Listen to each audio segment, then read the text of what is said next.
Well, in order for you guys to come netting over here, you got to get a 1854 card. Okay, you got that card that entitles you to hunt, fish, and gather net out here in the spring. So you got your 1854 card. You also have to have a permit, netting permit.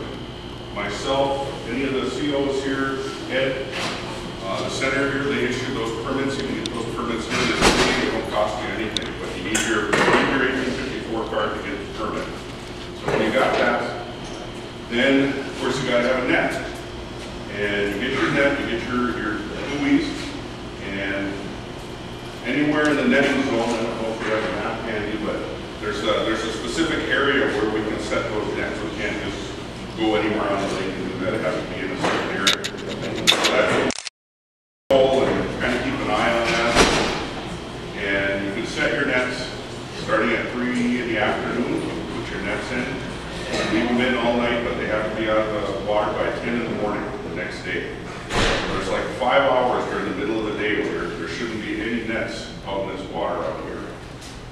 So once you get your nets in the water, you get them checked, you get them on shore, pick those fish out, you clean them, and at that point, family members or other people, they can help you clean those fish, get them ready to get them in the freezer.